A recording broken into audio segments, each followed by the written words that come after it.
Jadi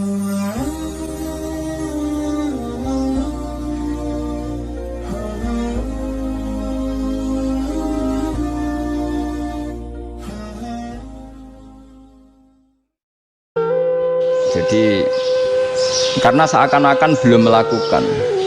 Indonesia itu dulu kedatangan Islam itu tidak pernah dipertentangkan antara Islam dan negara, sehingga diskusi itu sudah salah karena para wali itu tidak pernah mempertentangkan Islam dan keindonesiaan atau kebinekaan. Satu, bahwa para wali itu misinya dakwah, di mana-mana dakwah itu pasti ketemu yang berbeda, mulai beda agama, beda pilihan madhab, beda tradisi, beda kultur. Jadi itu tidak perlu dipertentangkan, tapi malah itu jadi lahan dakwah.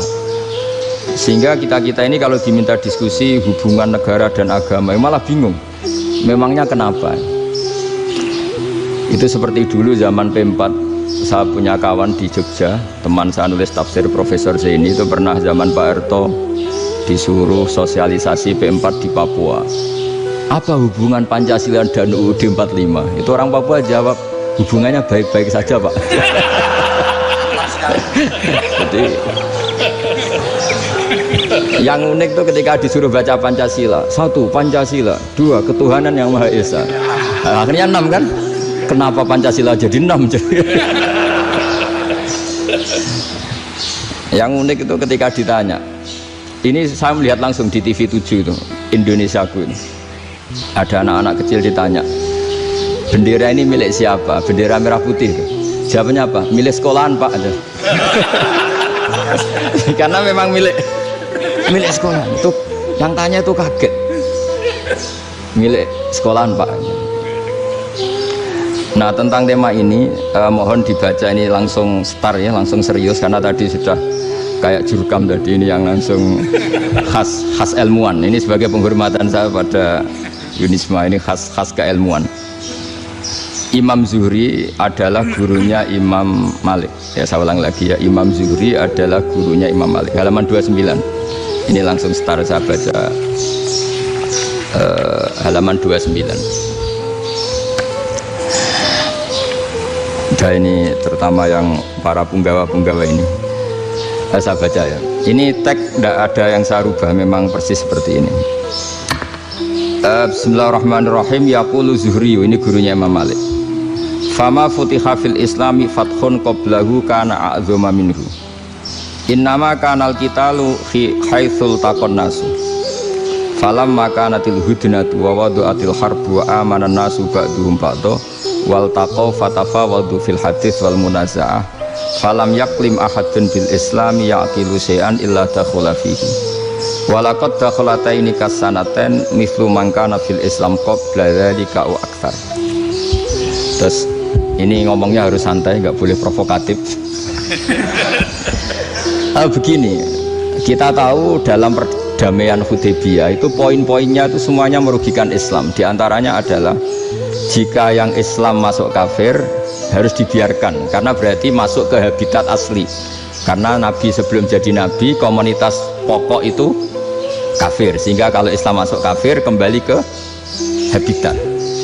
Tapi kalau Islam masuk kafir, kafir masuk Islam itu harus dikembalikan karena dianggap bid'ah.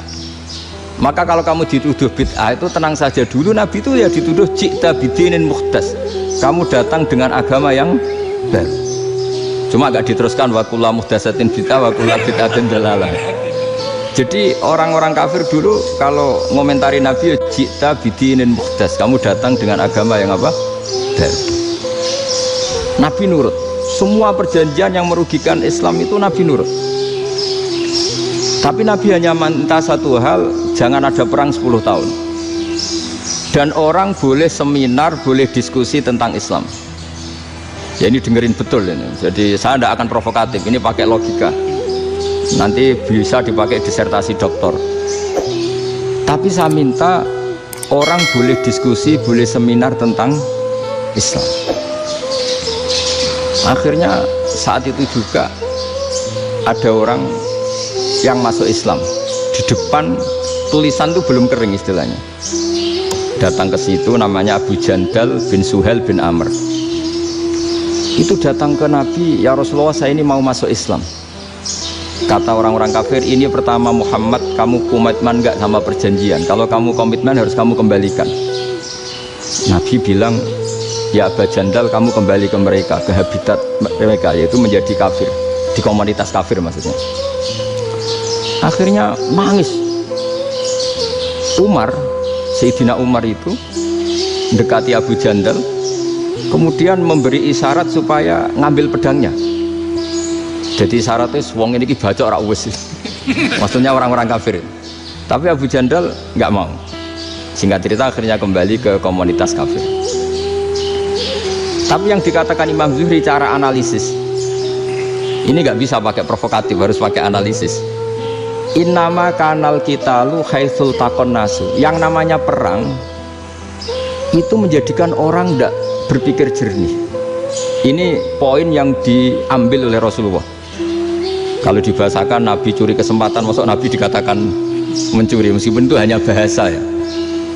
Tidak mungkin lah kita bahasakan seperti itu. Saya ulang lagi ya. Kenapa ada perang berkesinambungan sampai tahun ke-8 Hijriah? Mulai tahun kedua ada perang Badar sampai tahun 8 Hijriah itu perang terus.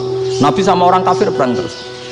Akibatnya apa Pak Profesor? Namanya perang itu ya nggak kau bermikir. Pokoknya agar ketemu Islam perang, Islam ketemu kafir perang, nggak kau bermikir. Padahal Islam itu bisa diterima oleh akal sehat, harus lewat diskusi, lewat pengamatan, lewat pemikiran, lewat pengendapan berpikir. Makanya Nabi tahu ini masalah besar. Kalau orang perang terus, itu gak kau bermikir Islam, tidak sempat diskusi tentang Islam. Makanya Nabi hanya minta satu poin. Oke, perjanjian ini saya turutin semua, tapi saya minta orang kafir semuanya boleh mendiskusikan Islam, boleh seminar tentang Islam. Mereka bilang iya, pada pikiran mereka kan diskusi paling piye. Ternyata betul, ada diskusi. Terus temanya gini, kira-kira bener di Muhammad Abu Jahal. Terus Tuhan Muhammad sama Tuhan Abu Jahal itu keren mana? Diskusi. Tuhan Muhammad itu khaliqus samawati wal ardi, yang menciptakan langit bumi. Sebagaimana kampanyenya Muhammad. Ya mereka masih jangkar bilang Muhammad. Kalau Tuhan kita, ya berhala itu yang kita bikin, yang kadang rusak, yang kadang kudanan, terus lumutan, pokoknya terus diskusi. Kita kok bener pengirannya Muhammad. Terus Muhammad Abu Jahal.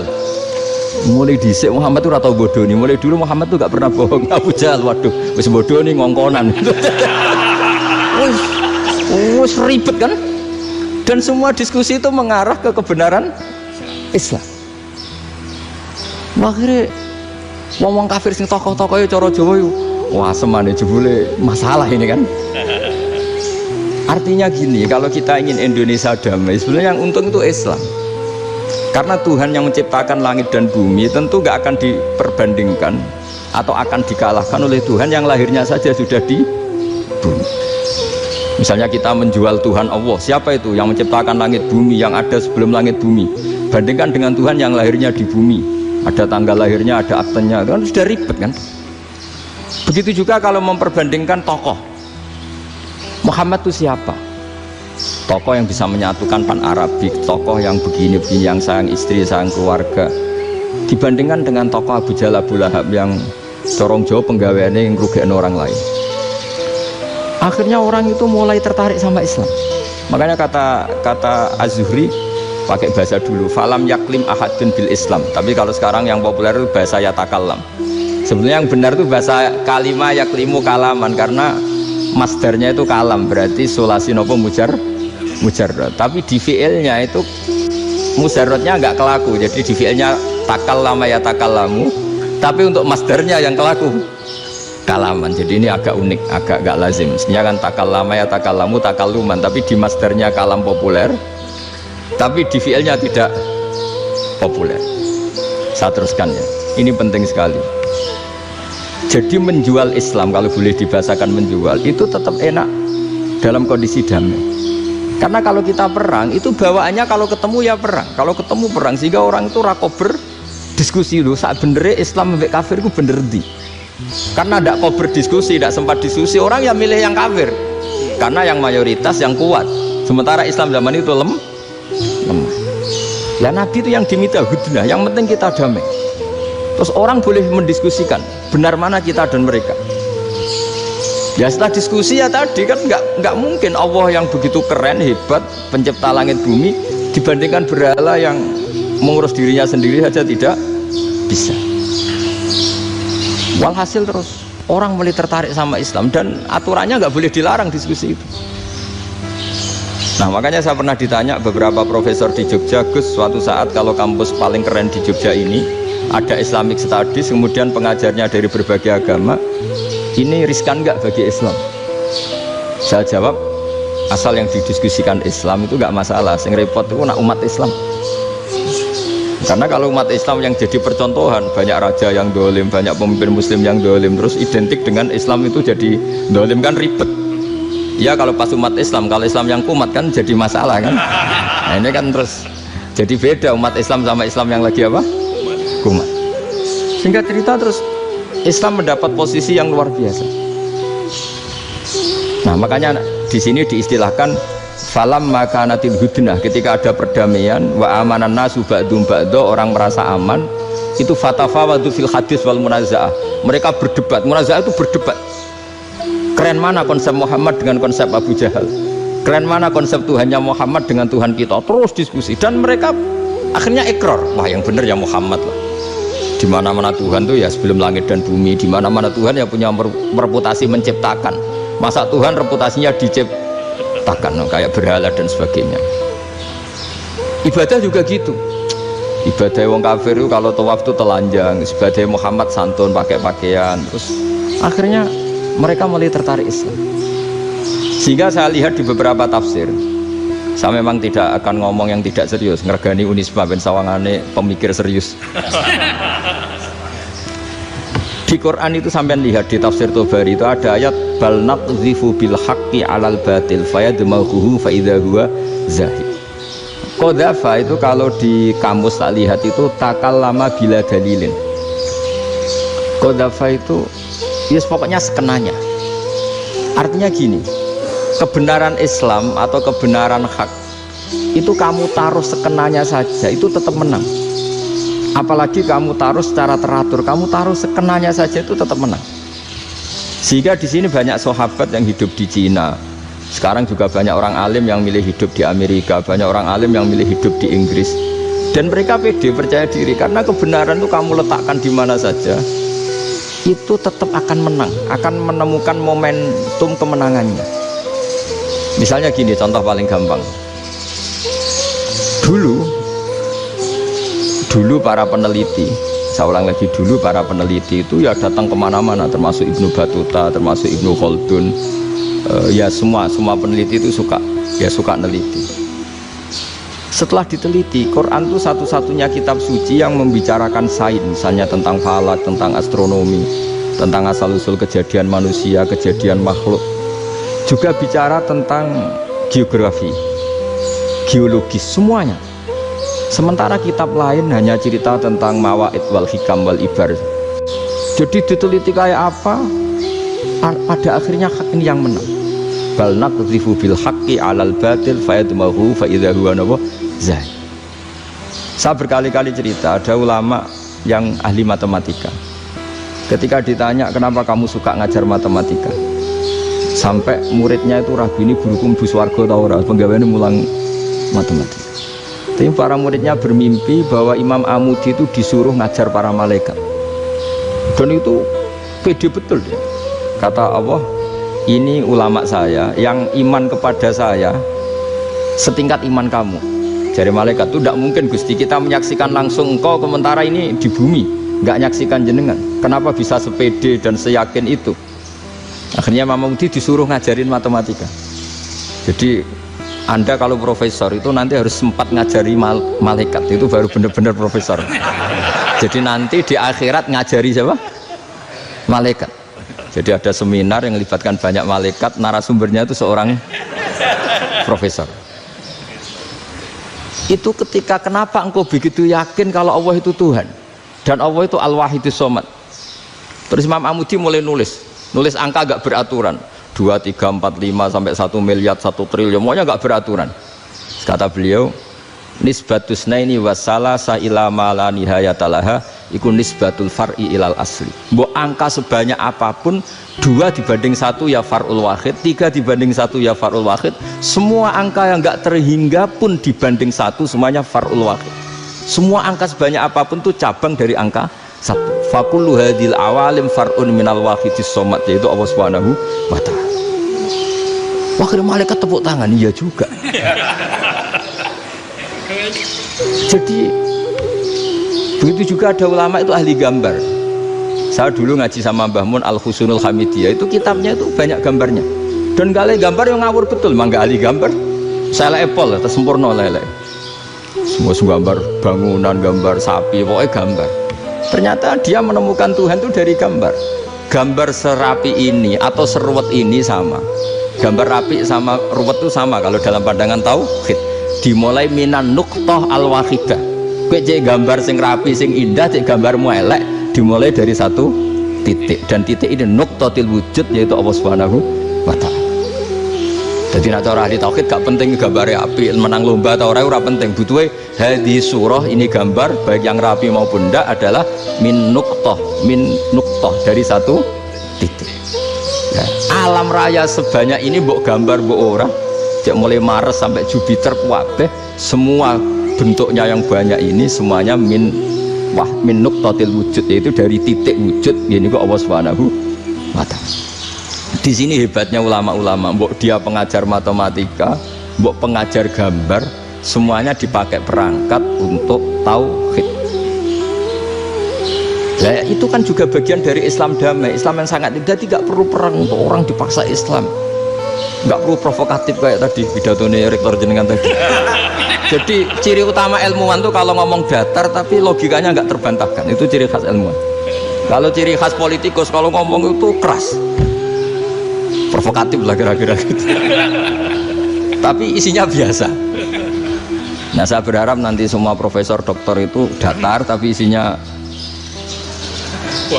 kualitasnya bagus ya. Mentes. Jadi makanya terus kata ulama, kenapa diistilahkan balnat zifu bil haqqi? Kenapa pakai qadzafa sementara qadzafa maknane takallama bila dalil? Maksudnya bila dalil di sini itu min ghairi ikhtiyajin ila dalilin. Kebenaran itu memang nggak butuh dalil. Apa kita perlu dalilnya apa? Buktinya apa? Kalau 3 itu cabang dari 1. Wong gendeng yang takut gitu pas orang gendeng. Wong 3 cabang dari 1 kok ditanyakan buktinya apa? Itu min awalil bidah. Pertama orang pasti tahu kalau 3 itu far'ul wahid, 1 juta juga far'ul wahid, 1 miliar juga far'ul. Gambar yang sebanyak apapun ya dimulai dari 1 titik, cek gambar bener maupun yang tidak. Akhirnya apa? Ulama dulu itu sebegitu rileks nerangkan tauhid. Lalu kenapa asma ini yang ya ini kan khas NU ya, khas pesantren.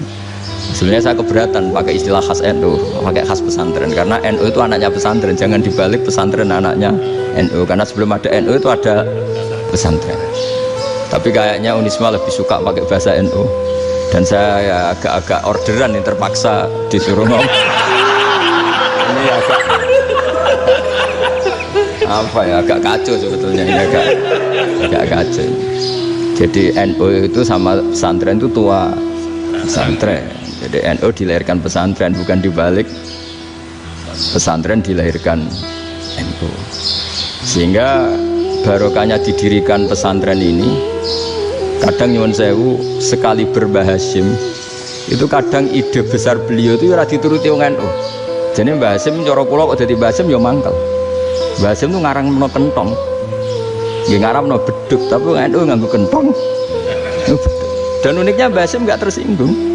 Karena ciri khas pesantren itu membolehkan perbedaan apa? Pendapat. Itu masyhur khilafnya Mbah Hasyim sama Mbah Fakih Mas Kumambang itu sampai dikitabkan, saling ngeritik, saling macam-macam lah. Jadi cara berpikir Mbah Hasyim ketika Nabi rembukan, ini gimana ya cara menentukan waktu sholat ya pakai kentong ya Rasulullah, zakalin nasoro itu untuk orang Nasrani, ya pakai buk itu trompet, zakalil Yahud itu untuk orang Yahudi. Terus, ada yang lagi pakai api ya Rasulullah, zakalil Majusi itu orang Majusi. Setelah itu ada orang datang lari-lari cerita mimpi azan tadi. Ya itu terus dipakai sarana pemanggilan sholat ya azan itu. Sehingga Mbah Hasyim menolak kentong. Karena mantas sababi qaumin bahwa beliau keras sekali sampai bilang haram. Beliau judulnya ya haram. Al-Jasus Antafrimin Nakus. Setelah naskah itu sampai ke Mbah Fakih Mas Kumambang di Gresik situ, di daerah Dukun situ. Dulu nggak ada WA ya, jadi sampainya ya lama. Makanya saya sampai sekarang nggak punya WA karena ya saya ulama kan, kalau WA-an terus ya jadi ulama. Nggak jadi ulama main WA-an terus itu. Nah itu termasuk rektor nggak kau bermikir itu mesti kebanyakan WA. Karena kan otaknya didikte oleh sesuatu yang masuk. Sesuatu yang dilihat itu kan pasti mendikte kita. Beda kalau yang enggak WA-an kan mikir apa kita yang menentukan. Kalau WA-an kan kita ditentukan. Mau mikir anaknya butuh apa gara-gara WA informasi Jakarta mikir Jakarta. Padahal secara kewajiban ngapain kamu orang Malang mikir Jakarta? Gara-gara WA mikir Jakarta belum selesai ada berita di Sulawesi, mikir Sulawesi. Habis itu mikir NTT. Makanya semua orang sekarang merasa tokoh nasional gara-gara informasi yang masuk itu nasional. Jadi Mas Yo RT yang mikir gimana Gus Indonesia. Ada RT loh. Sampai lupa kalau dia itu RT. Jadi semua orang sekarang merasa tokoh nasional. Nah, itu gara-gara apa coba? Akhirnya semua orang juga punya ide tentang nasional. Harusnya negara begini-gini. Jebule wonge sing duwe ikon itu sapa? RT. Ribet kan? Saya teruskan, setelah naskah itu sampai ke Kiai Fakih Mas Kumambang, beliau itu marah besar. Ini harus dilawan, dan saya bukan karena benci Mbah Hasyim. Beliau teman saya ketika ngaji Kiai Mahfud di Mekah. Jadi Mbah Fakih dan Kiai Hasyim itu teman ketika ngaji di Mekah. Secara ngelawan tuh lucu, gak ilmiah tapi gak ilmiah, wong alim tetap ilmiah. Di mana-mana serupa itu tidak sama. Ya kalau mungkin zaman Nabi di Medina itu, zaman itu kentong itu identik dengan milik Nasrani. Di Indonesia beda. Pos kampling ya kentong, kebakaran ya kentong, wae sarapan orang di LP ya pakai kentong. Jadi tidak ada jaminan kalau kentongan itu identik dengan Nasrani. Lalu haramnya di mana? Yang di mana-mana tasabuh itu identik. Ini tidak identik. Mulai masalah kan? Mulai masalah. Jadi beliau gaya judul Hazruus. Hazruus itu kepala bergeleng-geleng. Sekarangan kok ngene jadi sekarangan kok provokatif gitu. Nah, dan itu Mbah Hasyim ya hormat Mbah Fakih hormat Mbah Hasyim. Saya sendiri secara pribadi itu lebih suka pendapat Mbah Hasyim sebetulnya. Karena bagi saya sholat itu sakral. Ya sudahlah kalau sakral ya dipanggil dengan sesuatu yang sakral yaitu kalimat thayyibah adzan. Tapi saya tidak akan bilang kalau kentongan itu haram. Karena kalau haram alasannya mirip orang Nasrani. Sementara pos kampling ya pakai kentong, ada banjir ya kentong, ada kebakaran ya kentong. Jadi tidak identik untuk misa atau untuk sholat ala Nasrani. Tapi itu dulu ya rileks saja. Dua beliau itu ya saling menghormati, padahal saling kritik. Dan dulu ulama yang beda madhab itu ya saling menghormati. Imam Syafi'i itu kalau sholat di kawasan Masjid Abi Hanifah ya tidak kunut. Ketika ditanya kenapa kamu tidak kunut sementara engkau berpendapat kunut itu sunat, ikroman di hadal madhab, saya sangat menghormati madhab. Imam Ahmad bin Hanbal itu berpendapat kalau orang pakai bekam, pakai iftisot atau hijamah itu batal sholatnya. Sementara Imam Syafi'i mengatakan tidak batal apa sholatnya atau wudunya tidak batal. Tapi Imam Ahmad itu ditanya, apa kamu makmum Syafi'i? Bagaimana mungkin saya tidak makmum sama wali kutub seperti Imam Syafi'i? Padahal menurut keyakinan Imam Ahmad ini sholatnya batal. Ini habis ikhtijam udah wudu. Tapi tetap saja beliau karena perbedaan pendapat di furu' itu lazim. Ya orang boleh berdebat ketika Unisma datangkan saya itu saking senengnya kiai apa saking sombongnya sampai ngatur kiai kan nggak pernah bisa diperdebatkan. Itu kan orang boleh debat kan, itu saking angkuhnya apa saking senengnya kan nggak jelas kan. Dan orang boleh setuju pendapat saya yaitu ngatur kiai itu haram, setuju juga Pak Rektor ekspresi mahabbah itu ya macam-macam. Dulu sahabat ya gitu, sahabat itu ada yang nggak kenal wajahnya Nabi sama sekali sampai akhir hayatnya. Ketika ditanya, loh kamu itu sahabat kok gak tahu wajahnya Nabi? Saya tidak pernah berani memandang Nabi karena ijlalan Nabi, terlalu menghormati saya sehingga tidak berani memandang wajahnya. Ada sahabat yang penggawaannya dulu wajah Nabi sampai bisa nyifati alfiu faminunil hajib, sampai bisa nyifati detail karena dulu wajah Nabi itu ibadah. Ada seorang wali ditanya, kalau kamu di surga ingin gak melihat Allah? Enggak. Loh, tapi semua orang ingin melihat Allah. Unazzihu dzalikal jamal an-nadhuri misli, ben gak elek-elek Allah tak delok terima aku. Wong ra jelas. Berarti kamu kok delok pengen. Banyak. Jadi justru tapi karena saking takzimnya. Enggak lah, mosok aku kok. Makanya saya berkali-kali cerita, menurut kesepakatan ulama, soft awal itu paling baik. Tapi banyak juga wali yang kalau sholat itu di belakang. Koyok paling bener yang kok ngarep. Lu bayangkan misalnya kamu semangat di soft awal di Masjid Haram, jebule sholatnya salah. Itu dari malaikat, gayane kok ngarep, jebule ra roh. Iku di sini-sini wong, jebule bodoh gitu. Gayane kok ngarep, jebule. Coba orang kalau sowan Mbah Mun, yang berani di depan itu kan ya ketuanya atau jubirnya kan, yang merasa ndak pati pinter-pinter kan mesti di pojokan. Artinya sudut pandang seperti itu ya sah saja, apa? Sah saja. Makanya banyak sahabat yang jarang sowan Nabi, alasannya takut ganggu Nabi. Banyak yang sering sowan Nabi, alasannya seneng Nabi. Yang sowan ya seneng Nabi, yang nggak sowan alasannya seneng. Lu Nabi itu tokoh, punya keluarga, punya anak. Kalau saya sering sowan berarti sering ganggu. Yang sering sowan dia alasan ini khazanah kita harus istifadah. Jadi zaman dulu dia biasa dua sahabat, yang satu milih mahabbah itu milih sering sowan, yang satu juga mahabbah milih tidak sering. Karena pertanyaannya bisa dibalik kan, sering sowan apa sering ganggu coba. Nabi Abedar, assalamualaikum. Nabi nimang cucunya, assalamualaikum. Ayo bener yang sowan apa bener yang enggak kalau seperti itu. Akhirnya terus diatur sedemikian rupa oleh Quran. Walau annahum sabaru hatta takhruja ilaihim lakana khairal lahum. Jadi sahabat kalau mau sowan Nabi ya nunggu di sufah. Kalau Nabi keluar berarti milik publik, sekali masuk ke dalam tidak ada berapa yang berani sowan. La tadkhulu buyutan Nabi illa ayyudzana lakum. Kalau soal sampai masuk dalam harus nunggu dipanggil. Karena sekali Nabi masuk dalam itu milik privat keluarga, milik istrinya, milik cucunya, milik keluarganya. Jadi Nabi sekali keluar ke ruang itu berarti milik publik. Itu terus jalan tengah. Karena kalau langsung masuk, bayangkan saya itu sering menyaksikan Mbah Mun habis ngaji 2,5 jam ngaji Jalalain, baru masuk assalamualaikum, padahal yai mungkin mau ke kamar mandi, mau ini itu. Jadi dulu itu Quran sangat modern, sebelum ada dokter ngatur tamu, rektor ngatur tamu itu Islam sudah modern. Dia kan nggak fair kan, misalnya saya ke Unisma harus janjian pakai ini, terus kalau misalnya kesini selonang-selonang kan lucu kan, mentang-mentang kiai terus juga sowan-sowanan selonang-selonang, padahal kalau kita mau ke mereka pakai protokol. Sering tidak fair dunia ini, tapi karena aku kiai oleh gelo ya sudah.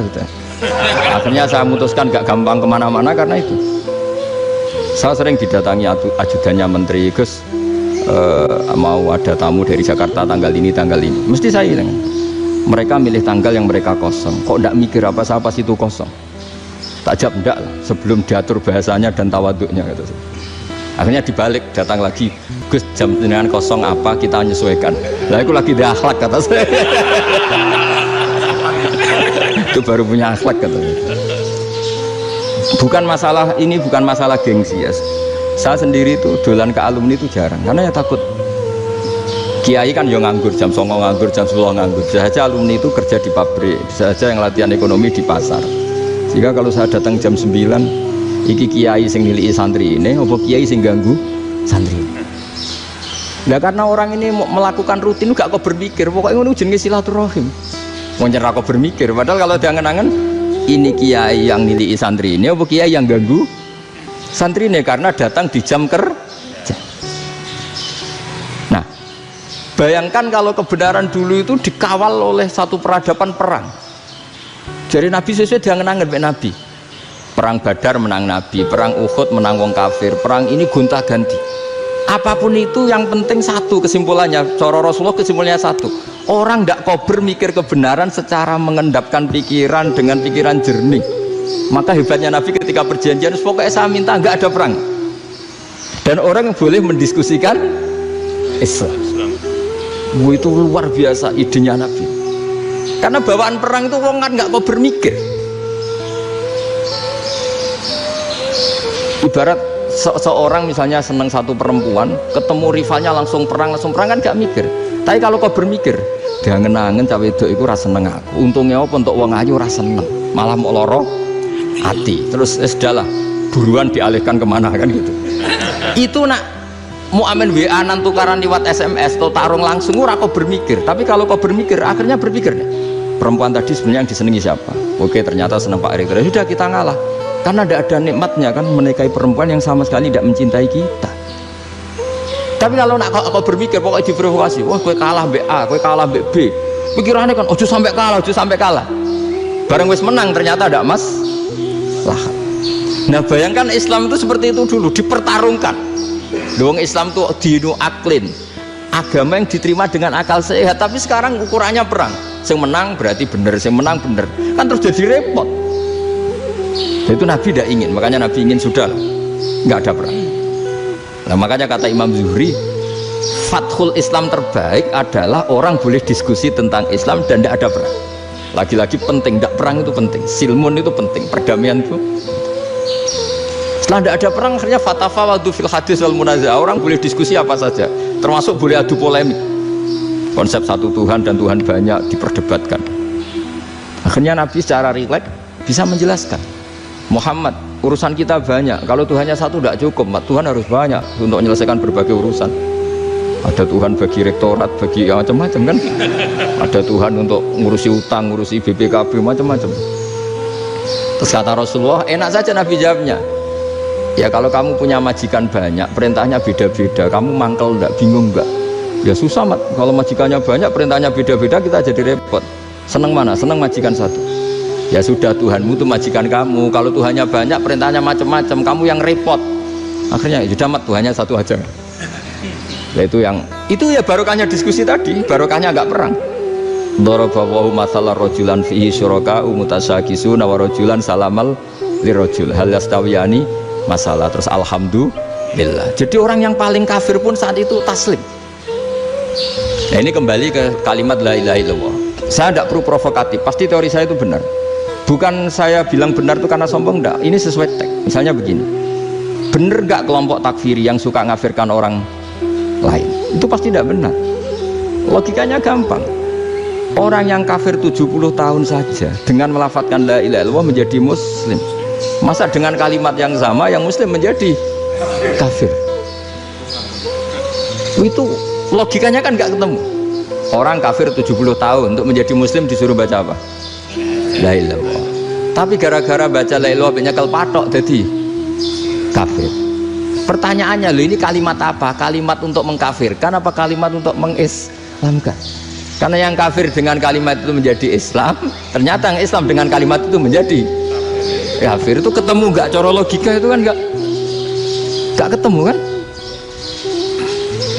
Makanya cara pikirannya Abdul Hasan As-Sadzili, dan saya setuju pikiran itu. Istighfar ini boleh orang Jawa Timur protes karena kadang beda manhaj, tapi jangan protes saya, protes Abdul Hasan As-Sadzili, kualat mesti sampean. Ketua Torekoh napa? Sadziliyah. Cara madzhab Sadzili, dan Anda boleh berbeda madzhab, mencari khasnya wong kampus itu wani beda. Beda kapasitas lah, pokoknya butuhnya beda. Dan ketok pinter, ketok kritis tuh. Cara madzhab Abdul Hasan As-Sadzili itu gini Pak Rektor. Jadi istighfar itu baik, tapi ba'da kamali tauhid, setelah tauhidnya itu benar. Alasan beliau masuk akal. Ketika ada ayat fa'alam annahu la ilaha illallah wastaghfir li dzambik, bihadil kalimah. Jadi orang boleh istighfar setelah tauhidnya benar. Alasannya Abdul Hasan As-Sadzili begini. Qul lil ladzina kafaru iyantahu yughfar lahum ma qad salaf. Katakan kepada mereka yang kafir, sekali mereka tidak kafir, maka otomatis dosanya masa lalu diampuni. Pertanyaannya, yang bisa menghentikan kekafiran itu kalimat apa? La ilaha illallah. Dengan hanya melafadzkan la ilaha illallah Muhammadur Rasulullah, langsung yufar lahum ma qad salaf, langsung dosanya diampuni. Berarti yang menjadi pengampun dosa lah, penyebab pengampunan itu apa? La ilaha illallah. Itu bahkan orang kafir belum istighfar. Di ayat itu kan Allah nggak mensyaratkan setelah la ilaha illallah istighfar baru diampuni, enggak, asal la ilaha illallah langsung yufar lahum maqad salah. Saya ulang lagi ya, jelas ya. Jadi kulil ladzina kafaru iyantahu yufar lahum maqad. Nah sekarang iyantahu, mereka berhenti dari kafirnya, syaratnya pakai apa? La ilaha illallah Muhammadur, itu langsung yufar lahum maqad. Artinya apa? Ghufranullah itu bisa didapat hanya dengan mujarrodut tauhid, yaitu hanya dengan melafadzkan kalimah thayyibah. Dan sahnya istighfar juga berdasar kalimah thayyibah itu. Misalnya gini, orang kafir sebelum Islam melafadzkan astaghfirullah, astaghfirullah, astaghfirullah, kira-kira diterima enggak? Enggak kan? Karena syaratnya istighfar ba'dat tauhid. Nah makanya dalam adab Sadili istighfar itu setelah la ilaha illallah. Karena cara pandang ya seperti itu. Jadi fa'lam annahu la ilaha illallah wastaghfir li dzambi. Jadi dengan kebenaran tauhid saja ini sudah cukup kita insya Allah layak diampuni. Karena innallaha la yaghfiru ayyusyraka bihi wa yaghfiru ma duna dzalika liman yasha. Jadi orang yang tauhidnya benar itu bisa diampuni Allah asal tauhidnya benar. Itu Allah ngendikan liman yasha wa yaghfiru ma duna dzalika liman yasha. Dawe Imam Suyuti walam yakun liman yastaghfir. Jadi orang yang bertauhid secara benar meskipun gak sempat istighfar itu tetap potensi diampuni. Karena bawaan tauhid itu sudah menjadi layak diampuni. Kayak orang kafir sekali ngelafatkan kalimat tauhid mbok gak istighfar langsung diampuni. Nah karena melihat seperti itu terus orang berlomba-lomba memperbanyak jumlah lafaz la ilaha illallah. Jadi kita-kita yang alim, kita semua, saya tidak bilang saya, kita termasuk yang di pinggir-pinggir saya ngaku alim nggak masalah lah soalnya. Kita semua yang alim-alim itu tahu bahwa la ilaha illallah itu super. Sudah bawaannya tauhid, juga punya kelayakan Nah kemudian nasib kita agak sial. Malah kalimah ini dituduh bid'ah, dituduh khurafat. Mergo Nabi nggak pernah tahlilan, Nabi nggak pernah. Nabi gak pernah tahlilan, kalau diartikan Nabi ratau moco la ilaha illallah enak gak kalimah itu. Nah, ini provokatif ini. Jadi ini sudahlah keanehan-keanehan ini kita terima karena ciri utama wali, ciri utama ulama itu wa'udhu fisabilillah, harus pernah disakiti. Jadi kalau Unisma sakit karo dituduh apa?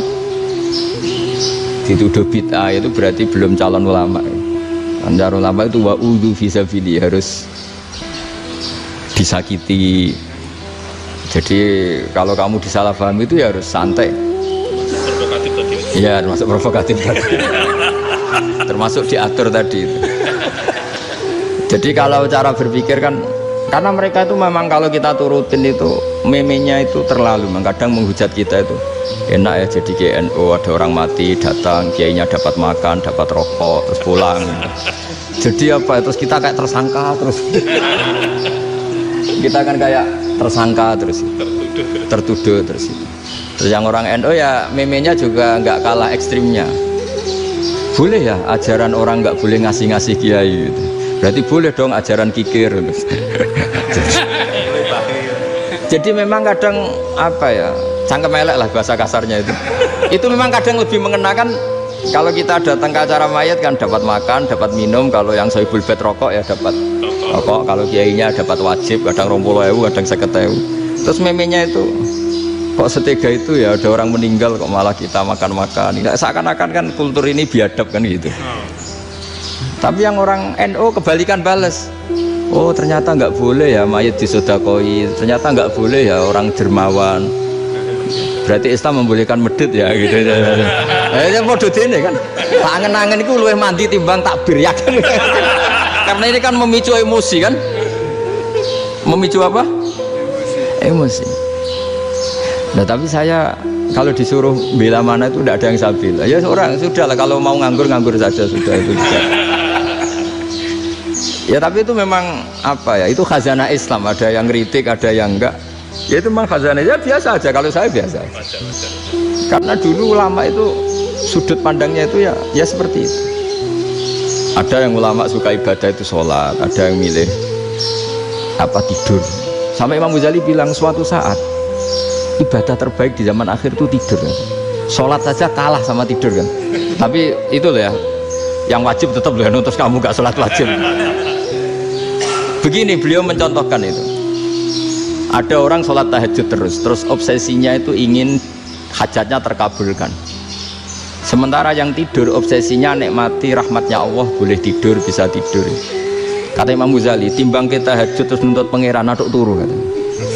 Mergo engko di akibat terus setan memberi bisikan, "Loh nyatanya kamu tahajud ya gak terkabul." Berarti cerita bahwa Nabi ngendikan kalau doa tahajud mustajab enggak. Daripada ngono ki aduk turu ora tau donga. Timbang ngabri-abri Islam katanya, timbang ngelek-ngelekin apa? Islam. Jadi ulama itu mulai dulu itu sudah berpikir. Banyak orang menjadikan tahajud, sholat malam itu media untuk hajatnya. Dan kalau gak kesampaian ini mutung.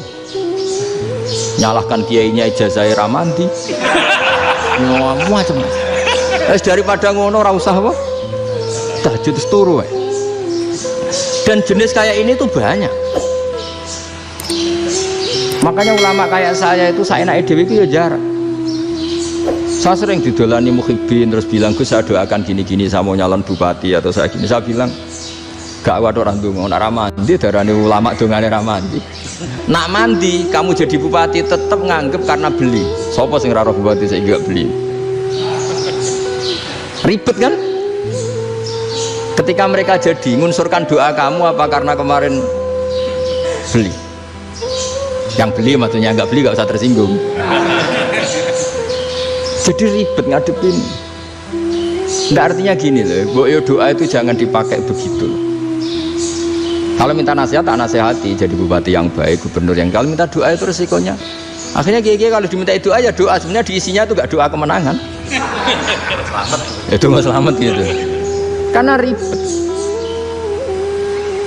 Makanya Islam itu doa itu setelah iman. Aturan iman benar baru doa.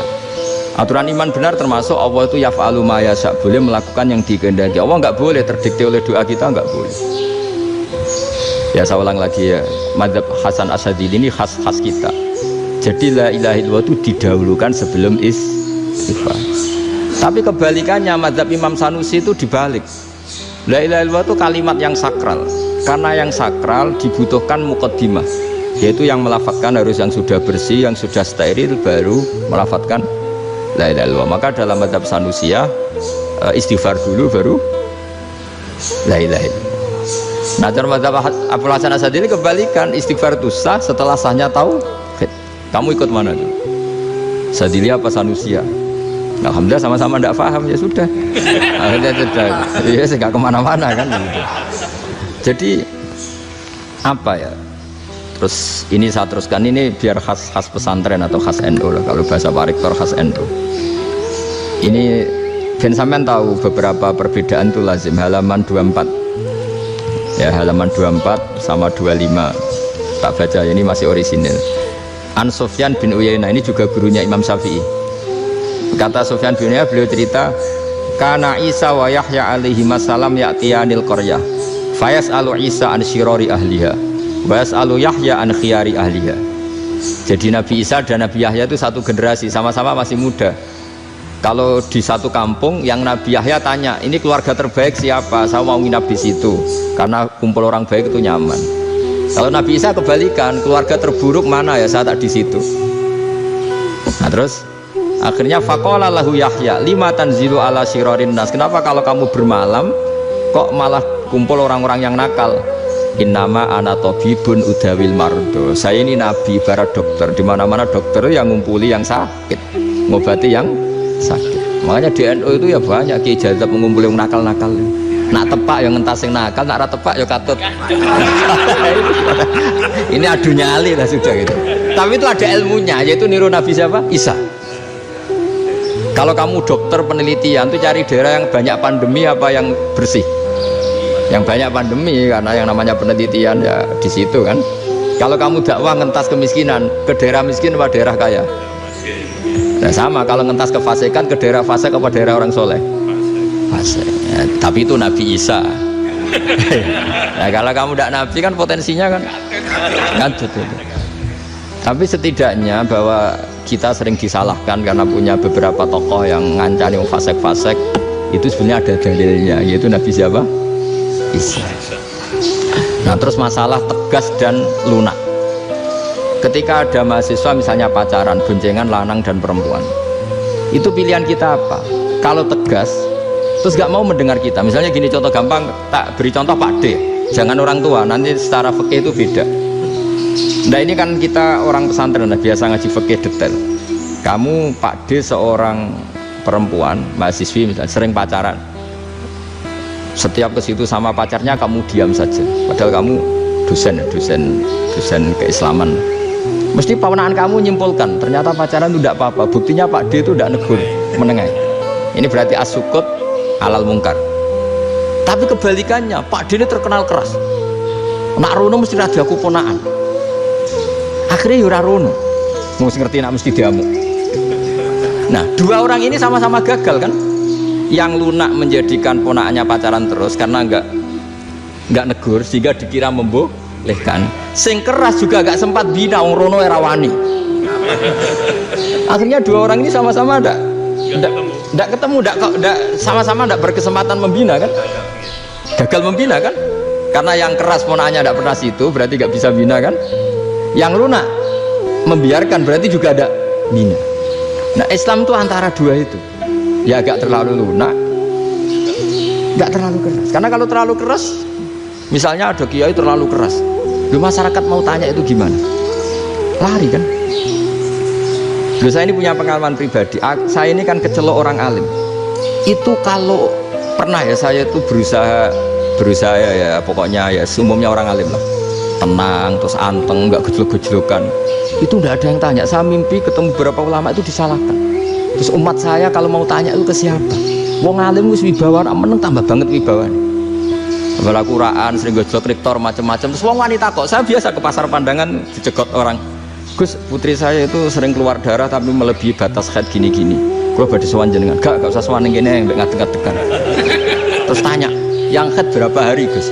Ya supaya rudat ilal adat sebelum dia punya penyakit istighadah itu berapa? 6 hari ya sudah, kembali 6 hari lainnya mustahadah, tetap sholat, tetap normal. Tapi kalau sawi bawa mau pasar gue tasbih dulu iku mesti wong salaman ya lu donga yakin. Tapi baru kayak rada uraan ketemu wong-wong, dol pening ndi? Maaf pening ndi? Gus beneran Gus ketemu jenengan kula wingi badhe tuwa kok. Akhirnya tanya. Jadi uraanku itu amdan. Lha nek sampean asli. Asli uraan. Karena ada uraan lah tetap ndak wibawa kan. Jadi baru kayak uraan itu ya banyak. Saya tuh kalau ngantor di Jogja itu banyak orang yang tanya. Ya biasa tuh tanya macam-macam. Karena saya uraan. Ke pasar ya orang, bahkan di bis sering ketemu orang. Wah beneran Gus kalau badhe sowan jenengan badhe tanya ini. Ya sudah di sini aja. Jadi semua itu diilmoni. Nah, Nabi itu punya sisi yang dua-duanya jalan. Memang beliau luar biasa, dipilih Allah yang luar biasa. Nabi ketika wibawa itu banyak sahabat yang bahkan mengenali wajahnya aja tidak bisa. Ka'anna ala ru'usihim at-tairs. Bayangannya seakan-akan di kepalanya itu ada burung yang takut saking antengnya. Tapi Nabi sekali mengeluarkan job, sekali santai, itu sahabat tanya itu sampai yang nggak pantas ditanyakan. Nabi saat tadi kumpul istri saya tapi tidak inzal itu wajib mandi enggak? Aro'aita law anna ahadana ya'ti imro'atahu walam yunzil. Itu ya ditanyakan. Nabi pun kumpul betul sakit inzal sepundi. Guys betul lagi. Terus ya ada yang tanya macam-macam. Ini saking ada sahabat dipanggil Nabi tambah lari, dipanggil lagi tambah lari. Panjenengan nyeluk pas kula kumpul bojo kula. Lah kula kuwatir jenengan orang suci, saya belum mandi, makanya saya lari. Nabi ngendikan innamal mukmin thahir, ya nak masalah ketemu kiai ra apa-apa ijek junub. Sementing kok nak salat ya dusik. Tapi Nabi sekali pakai mazahirul jalal, tapi pakai wibawanya, itu orang nggak berani ngomong. Tapi sekali Nabi rileks, itu orang bisa tanya apa saja, termasuk halal yang nggak pantas. Dulu ada sahabat itu tanya lucu, tanya Maimunah. Maimunah itu ya cantik tapi sudah agak tua. Maimunah, ya umal mukminin, hukumnya ngambung bojo pas Ramadan ubi. Wah gak roh aku, gak tahu diambung kan Nabi pas Ramadan. Tanya Saudah, wah malah rara diambung kalau Saudah itu kan wis tuwa itu. Lucunya istrinya jawab, tanya Aisyah yang mungkin Nabi, iya yang mungkin tanya Aisyah. Itu yang usul ya istrinya Nabi Maimunah. Selalu Aisyah, tanya be Aisyah. Ya Amirul, ya Ummul Mukminin gini-gini. Aisyah yang cantik masih perawan kan. Qabbalani Rasulullah bahwa oh Nabi biasa ngambung-ngambung pas Ramadan dan beliau tetap puasa. Akhirnya fakih ngarang kan, wa takbil fi Ramadan wa tublah la tubtilu shauma, ngambung ora. Iku ya udah biasa di sini. Ya nasi bojone ayu. Nah ini artinya seasik itu gitu. Jadi garwane Nabi sing ngrasa rodok tuwa. Wah, aku ora tau ya. Aisyah. Serilek itu dulu itu. Maksudnya orang-orang Islam pertentangan itu. Maksudnya dia balik semua ini bedanya orang pesantren sama orang kampus. Kalau orang kampus mau cerita agama itu rahmatan lil alamin, tapi nyontokno rileke ora iso. Agama itu rileks, tapi nyontokno rileke ora iso. Mergo ya rapati ngaji. Contohnya ora iso, tapi mau gawe kaidah kok Islam itu rahmatan. Jadi Nabi itu lah, Allah juga gitu. Allah itu kalau sudah memperlihatkan madzahirul jalal, itu mbok malaikat Jibril rawani. Ketika Allah dengan madzahirul jalal.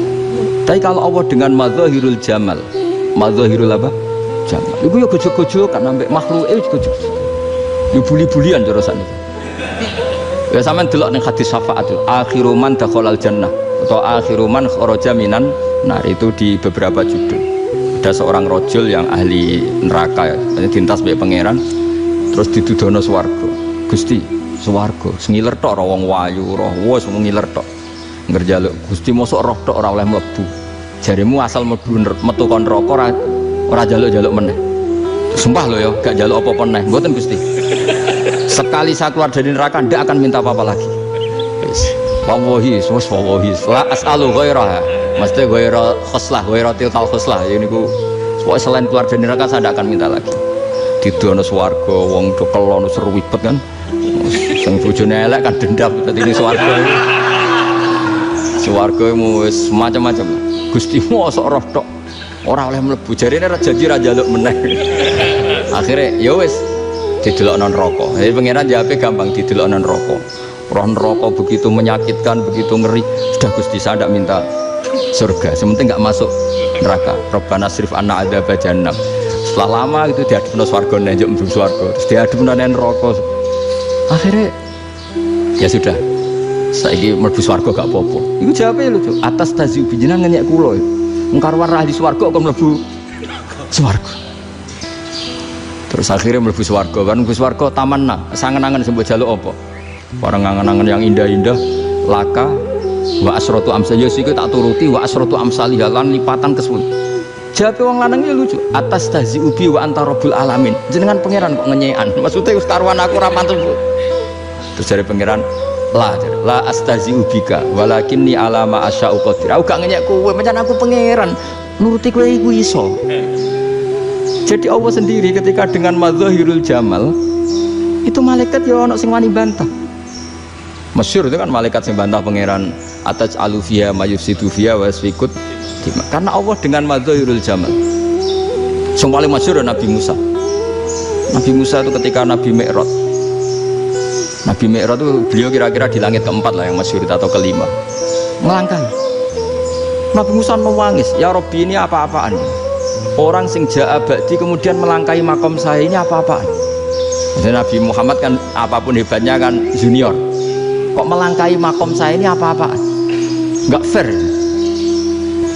Sampai Nabi Muhammad itu tanya gini sama Jibril, reaksi Allah gimana ketika melihat Musa seperti itu? Jawabnya malaikat Jibril lucu. Ya roh khiddatahu, Allah sapal gayane Musa biar. Ya dibiarin aja sama Allah. Tapi yang jenenge Nabi Musa itu kekasihnya Allah, tetap berkah bagi kita. Betul. Ketika setelah Mi'raj diwajibkan sholat 50, gentenan Nabi Musa kelihatan nabinya. Sebenarnya Nabi Musa itu sebetulnya loh, gak nguntungkan kita sebetulnya. Tapi yang nguntungkan, sebenarnya tidak niat nguntungkan kita, tapi nguntungkan. Nabi Ibrahim kan di langit ke-6, keren lah. Konti dong ketemu Allah ngeten-ngeten kan sholat seket. Karena Nabi Ibrahim terkenal Nabi baik, ada bantah. Bareng Nabi Musa. Kenapa diceluk pangeran? Kula kan salat ping 50. Inna ummataka la tutiku dzalik. Wah, gak kuat umat. Serai-rai gak umatmu ora ngarah kuat 50 rakaat. Tapi sebenarnya Nabi Musa itu niatnya bukan membela kita. Fa inna ummati la umatku sing gagah-gagah ra iso meneh umat. Berarti sebetulnya ya itu masih pakai gengsinya gitu. Wes ngono-ngono lah sementing kita untung. Sebetulnya dia itu gak terima wong umat saya aja yang lebih kuat. Gak kuat apalagi umatnya. Dan terus sebut ini irji ila rabbika fas'al takhfif. Itu berarti Allah dengan madzahirul jamal. Sudahlah, datang ke Allah minta keringanan. Allah itu baik. Minta, mbak Allah itu ringanan mau 5 tok, jadi cek 45. Balik Nabi Musa, piro 45, cek ra kuat umat. Wong umatku ra kuat, jadi sebenarnya dia bilang umatku ra kuat. Lho cara Nabi Muhammad model wong Malang, yo beda umatku mbek umatmu. Ribet kan? Beda. Lho Nabi Muhammad kan tidak seperti itu kan? Tidak punya akhlak Malang kan? Akhlak. Maksudnya akhlaknya mujur itu, akhlak yang baik gitu. Ya akhlak yang mujur, bukan yang Malang gitu. Jadi Nabi ya manut. Tinggal 40 kan, dikurangi lagi 35 sampai 9 kali kan? Masyhur itu. Ya kan kalau dikurangi 55 kan berarti turun naik kan 9 kali. Itu setelah 5 itu Nabi Musa aja usul masih ragu. Itu cara Nabi munggah nentek. Nentek. Terus iya doa tuntas betul. Sebebas. Terus munggah ado-ado lah opo. Ngapain itu? Akhirnya Nabi Muhammad sudah sampun ya kalimah Allah, saya ini malu sama Allah Musa. Sudah 9 kali dan diturutin terus. Jadi Allah kalau dengan madzahirul jamal itu Nabi Musa biasa nego sama Allah. Tapi ketika Allah dengan madzahirul jalal itu Nabi Musa enggak berani. Yaitu di hadisus syafa'ah. Hadisus syafa'ah ketika manusia datang ke Nabi Adam, ya tuna Adam. Ya Adam anta abul basar ngene isfa'li ana inda rabbik. Kamu saya minta mensafaati kita. Nabi Musa, Nabi Adam inna rabbi qad ghadibal yawma ghadaban lam yaghdab qablahu mislah wa la yaghdab ba'dahu mislah. Ini Allah sedang murka besar dan tidak akan murka seperti ini lagi. Sudah saya tidak berani, nafsi. Nabi Ibrahim enggak, termasuk Nabi Musa ketika di itu ya enggak berani. Karena Allah dengan madzahirul jalal. Itu Nabi Musa enggak berani. Sudah saya sendiri itu pernah salah. Yaitu saya membunuh seseorang yang enggak disuruh oleh Allah membunuh itu. Yang pas jotosi orang Kipti. Akhirnya datang ke Nabi Muhammad. Pas ke Nabi Muhammad Allah dengan madzahirul jamal. Dengan madzahirul jamal sampai Kanjeng Nabi ngendikan analah saya akan memintakan syafaat kalian. Terus fa ahmadu rabbi bima hamida allamaniha rabbi. Saya muji Allah dengan pujian-pujian yang orang lain tidak tahu, hanya saya yang diajari, kata Rasulullah. Nah di sini menurut banyak ulama termasuk kitab yang saya baca, kenapa Muhammad sebagian namanya Ahmadu? Itu dari af'al tafdil fa Muhammadun Ahmadu min ghairihi. Muhammad Rasulullah itu kalau muji Allah di atas cara mujinya Nabi yang